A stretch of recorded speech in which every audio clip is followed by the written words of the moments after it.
श्री गुरु चरणों में प्रणाम करते हुए हम गणेश जी का वंदन करते हैं और अपने इस YouTube चैनल में आप सभी मित्रों का स्वागत करते हैं। अष्ट सिद्धि नवनिधि के दाता असबर दीन जानकी माता। हम सभी जानते हैं कि हनुमान जी को माता सीता जी का वरदान प्राप्त है और उनके आशीर्वाद से, उनके वरदान से, उनकी कृपा से हनुमान जी अष्ट सिद्धि और नव निधियों के दाता हैं। ऐसा सीता जी ने उन्हें वरदान दिया था। तुलसीदास जी ने अपने रामचरितमानस में ऐसा लिखा है और ये बहुत सत्य बात है कि सिद्धियां होती हैं और हनुमत सिद्धि जिसे प्राप्त हो जाए उसका तो कहना ही क्या, क्योंकि दुर्गम काज जगत के जेते सुगम अनुग्रह तुम्हारे तेते। हनुमान जी की जितनी भी प्रशंसा की जाए वह कम है, क्योंकि हनुमान जी न सिर्फ हम सब के बिगड़े काम बना देते हैं, उन्होंने तो स्वयं भगवान राम के कार्य बनाए हैं। उनके कार्यों को करके उन्हें सफलता प्रदान की है।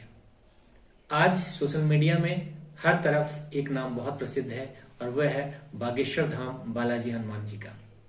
और उसमें तरह तरह के लोग तरह तरह की बातें कर रहे हैं कि वहाँ के जो पीठाधीश्वर हैं वो भ्रम फैला रहे हैं, अंधविश्वास फैला रहे हैं, तरह तरह की बातें। मैं एक बात बहुत संक्षिप्त में बताना चाहता हूँ कि हाँ, सिद्धियां होती हैं, आपने नहीं की हैं इसलिए आपको नहीं मालूम। और ये तो YouTube, टीवी, इंटरनेट का जमाना है। हमने कभी धर्म ग्रंथों का तो कभी अध्ययन करना तो दूर, कभी उन्हें खोलकर भी नहीं देखा, तो हम क्या जाने कि क्या क्या होता है। जितना हमें इन खुली आंखों से दिखाई देता है उससे ज्यादा हमें बंद आंखों से भी दिखाई दे सकता है। उससे ज्यादा ज्ञान जो हम किताबों में पढ़ रहे हैं, उससे भी ज्यादा ज्ञान ऐसा है जो विलुप्त प्राय हो गया है, विलुप्त हो गया है या विलुप्त नहीं भी हुआ है तो हम उसको ढूंढने या देखने समझने की कोशिश ही नहीं करते हैं। दुनिया जितनी दृश्य है, जितना हम देख सकते हैं, उससे ज्यादा कहीं अदृश्य दुनिया है। जितना स्थूल जगत है उससे ज्यादा कहीं बहुत ज्यादा कल्पना से भी परे सूक्ष्म जगत है।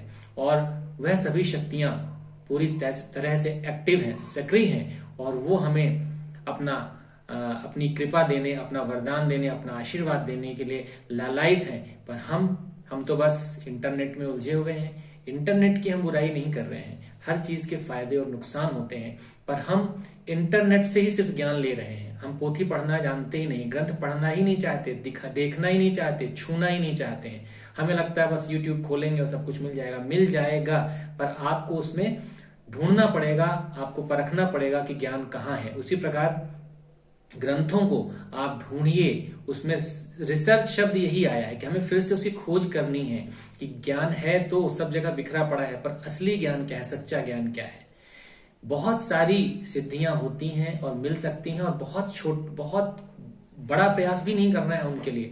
बहुत छोटे छोटे मंत्रों को आप सिद्ध करके आप सिद्धियां प्राप्त कर सकते हैं और अपने जीवन को सुखमय बना सकते हैं। और न सिर्फ अपने जीवन को बल्कि पूरे संसार के लोगों के जीवन को सुखमय बना सकते हैं। पर हाँ, जब भी हमारा हिंदू सनातन धर्म, जब भी हम सनातनी किसी इस प्रकार के दैविक चमत्कारों की बात करते हैं तो फट से हमारे ऊपर उंगली उठ जाती है कि भ्रम फैला रहे हैं, अंधविश्वास फैला रहे हैं और जनता को, आम जनमानस को हम बरगला रहे हैं और उसे गलत दिशा की ओर ले जा रहे हैं, जबकि ऐसा बिल्कुल भी नहीं है।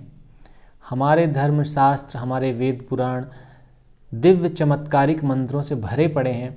दिव्य शक्तियाँ, दिव्य सिद्धियाँ, अष्ट सिद्धि, नवनिधि तो है ही हैं। इनके अलावा इतनी छोटी, इतनी सूक्ष्म, इतनी छोटी, इतनी हजारों लाखों करोड़ों सिद्धियाँ पड़ी हुई हैं कि अगर सामान्य से सामान्य व्यक्ति भी उन मंत्रों का जप करने बैठ जाए, उनकी आराधना करने लगे तो कुछ दिनों नहीं, महीनों की बात नहीं, दिन नहीं, कुछ घंटे में ही उन सिद्धियों को प्राप्त किया जा सकता है।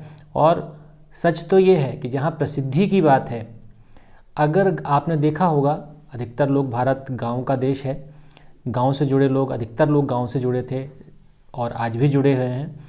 तो आप देखिए कि अगर गांव में बिच्छू झाड़ने वाले होते हैं, सांप झाड़ने वाले लोग होते हैं, और आप देखिए कि अगर किसी को बिच्छू का मंत्र भी आता है तो आसपास के 20 गांव में कम से कम वो 20-30 गांव में प्रसिद्ध होता है। तो मंत्रों की महिमा, दैविक चमत्कारों की महिमा, सिद्धियों की महिमा तो इतनी है कि अगर वो कण मात्र भी आपको स्पर्श कर गए, वो सिद्धियाँ आपको प्राप्त हो गई तो आपकी प्रसिद्धि में देर नहीं लगती। बागेश्वर धाम बालाजी हनुमान जी की जो महिमा है उससे बिल्कुल इनकार नहीं किया जा सकता।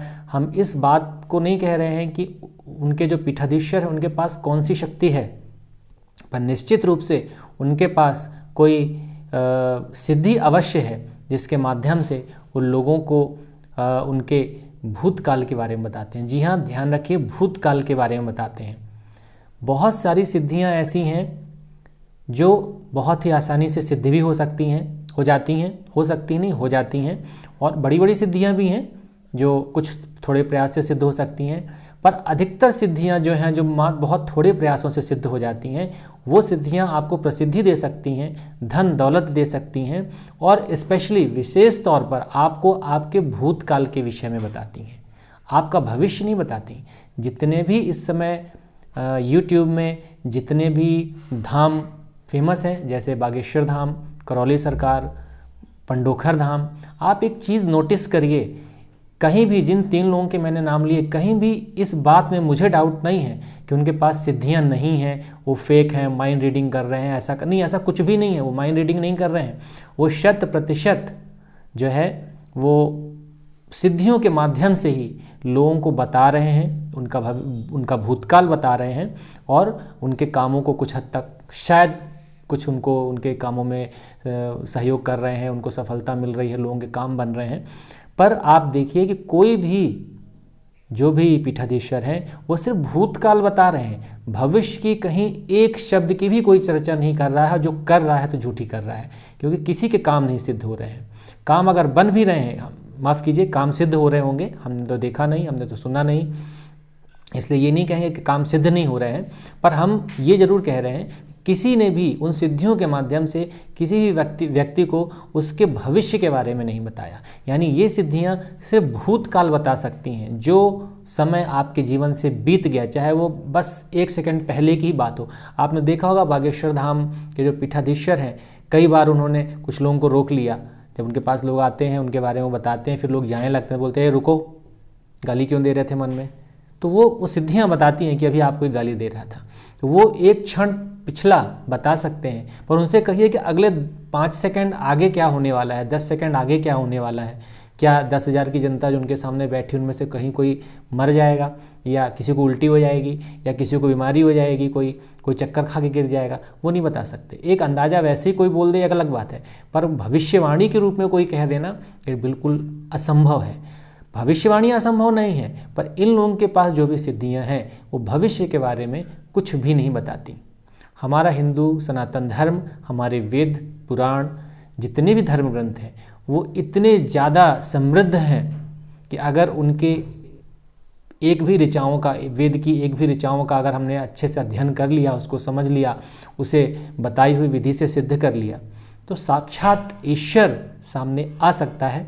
और ऐसा मैं दावे के साथ कह सकता हूँ और कह रहा हूँ, और वो भी इसलिए कह रहा हूँ कि हाँ, हमने भी थोड़ी बहुत ईश्वर की आराधना की है, ईश्वर की कृपा मिली है, और सिद्धियाँ होती हैं, ये मैं जानता हूँ। क्योंकि कह रहा हूँ मतलब कि सिद्धि मिली होगी, कुछ न कुछ कृपा हमको भी मिली है। आज मैं आपके सामने बैठा हूँ तो यह सिर्फ और सिर्फ ईश्वर की कृपा से बैठा हूँ।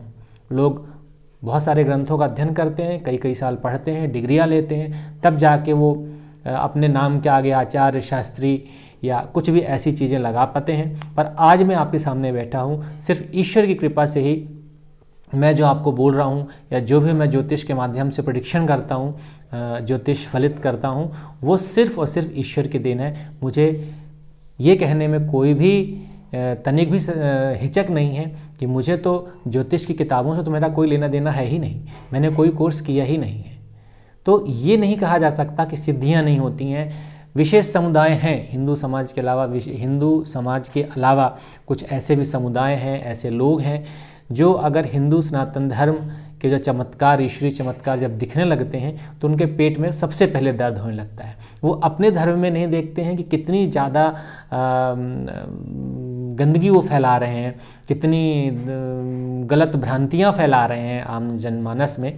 आप देखिए, पर जब जैसे हिंदू धर्म के में जो भी कुछ चमत्कार, ईश्वरीय चमत्कार, दैविक शक्तियाँ जब दिखाई देने लगती हैं तो सबसे पहले उन्हीं लोगों के पेट में दर्द होने लगता है। और कुछ पत्रकार हमारे न्यूज़ चैनल्स के जो बहुत सारे पत्रकार हैं, वो दूसरे के मुंह में माइक घुसेड़ के कुछ भी बात उगलवाने में अपने को सिद्धहस्त समझते हैं और बहुत माहिर समझते हैं, और वह ऐसा करते हैं। पर जब भी ईश्वर की बात आती है, हमारे धर्म ग्रंथों की, वेद पुराणों की और ईश्वरीय शक्तियों चमत्कारों की बात आती है, तो वो बस यही कहने लगते हैं कि ये सब धोखा है, ये माइंड रीडिंग है, ये झूठा है, ये यूट्यूब और फेसबुक से प्रोफाइल निकाल के उसको चेक करके बता रहे हैं। जी नहीं, ऐसा कुछ भी नहीं है। अगर किसी को इस बात में संदेह है तो आइए, मैं चैलेंज करता हूँ कि मैं आपको दिखाऊंगा कि ईश्वरीय शक्तियाँ क्या होती हैं, सिद्धियाँ क्या होती हैं। एक से एक सिद्धियाँ हैं मेरे पास, तो जो कुछ भी है बहुत छोटा सा मैं आपको दिखाऊंगा कि आप उससे मानेंगे कि हाँ ईश्वर होता है। और ना मानने वाले के लिए कभी नहीं, कोई सिद्ध नहीं कर सकता कि ईश्वर होता है कि नहीं होता है, चमत्कार होते हैं कि नहीं होते हैं, शक्तियाँ होती हैं कि नहीं होती। जितनी भी इस दृश्य जगत में, इस भौतिक संसार में, इस फिजिकल वर्ल्ड में हमें जो कुछ भी दिख रहा है, उससे ज़्यादा अदृश्य दुनिया जो है, अदृश्य संसार है, उसमें सब कुछ हो रहा है। उससे ज़्यादा भीड़, उससे ज़्यादा लोग, उससे ज़्यादा जनसंख्या वहाँ है, उससे हजार लाख करोड़ों, यहाँ से हजारों लाखों करोड़ों गुना शक्तियाँ उन लोगों के पास हैं जो दिखाई नहीं देते। और इस दृश्य संसार में जब हम एक चुटकी भी बजाते हैं, एक पत्ता भी हिलाते हैं, तो जो वाइब्रेशंस होते हैं, उनको आप चाहे जिस ढंग से कह लीजिए, क्योंकि आप लोग पढ़े लिखे हैं, कुछ डिग्रियां हैं आप लोगों के पास, तो आप उसे जिस ढंग से भी कह लें कि वाइब्रेशन होते हैं, जो भी हलचल होती है ना, जो कुछ भी उसका परिणाम निकलता है, वो उसका परिणाम अवश्य निकलता है। अगर आपने एक चुटकी भी बजाई है, आपने एक पत्ता भी हिलाया है, तो उसका परिणाम कुछ ना कुछ अवश्य होता है। कोई भी चीज़ ऐसी नहीं है कि उसका परिणाम ना निकले। तो अगर आप मंत्र जप करते हैं, कोई सिद्धि लेते हैं, कोई सिद्धि आपको प्राप्त होती है, तो उसका दिव्यतम परिणाम निकल सकता है। और वही बागेश्वर धाम बालाजी महाराज के माध्यम से हमारे सनातन धर्म का जो उत्थान हुआ है, जो प्रचार हुआ है, उससे बहुत से लोगों को मिर्ची लगी है। कुछ ऐसे पत्रकार जन हैं, आप किसी का नाम लेना उचित नहीं लगता है, पर खैर छोड़िए, नाम लेने से कोई फ़ायदा नहीं है। बहुत से ऐसे लोग हैं जो खुद हिंदू धर्म के होते हुए हिंदू धर्म का ही विरोध करते हैं, क्योंकि उन्हें पैसे कमाने से के अलावा किसी चीज़ की फुर्सत ही नहीं मिली। वो जानते ही नहीं है कि वेद में वाह कहाँ पे लिखा हुआ है, वेद का वो वाह भी नहीं जानते हैं, और वो बस हमें गलत साबित करने में लगे हैं। तो हम चाहेंगे कि ऐसे लोग, ऐसे समाज के दुश्मन, हमारे हिंदू धर्म के दुश्मन जो हैं, उनसे हम यही कहेंगे, एक बार आप धर्म ग्रंथों को भी खोल के देखिए। न्यूज़ रूम में बैठकर, टीवी चैनलों में बैठकर ज़बरदस्ती की डिबेट, फिजूल की बातें करने के बजाय कभी थोड़ा सा टाइम निकालिए और धर्म ग्रंथों का भी अध्ययन करिए, कुछ माला जपिए, कुछ करके देखिए कि उसका क्या परिणाम निकलता है। कहीं ऐसा ना हो कि जब मृत्यु के बाद अब ऊपर जाएं तो भगवान ने पूछा कि बस दूसरे के मुंह में माइक ही डाला, घुसेड़ा और उनसे परिणाम क्वेश्चन किए या कुछ किया भी। हमें आशा है कि आप इन भ्रांतियों को फैलाने वाले लोगों से बचेंगे और जो सच्चाई है उसको समझेंगे। हम बस यही कहेंगे, चमत्कार तो हमारे देश का एक हमारे देश में चमत्कार होना कोई बड़ी चीज़ नहीं है, ये रोज़मर्रा की बात है, प्रतिदिन की बात है, चमत्कार होते रहते हैं। पर चमत्कारों पे भरोसा आप अपने ज्ञानेंद्रियों को खोलकर ही करें, क्योंकि इसी के नाम पे लोग आपको कंगाल भी बना देते हैं, बर्बाद भी कर देते हैं। आशा है कि आपको हमारा यह वीडियो पसंद आया होगा। अगर आपको यह वीडियो पसंद आया है तो इसे लाइक करें, शेयर करें, और हमारे चैनल में अगर आप सब नए हैं तो आप इसे सब्सक्राइब कर सकते हैं। धन्यवाद।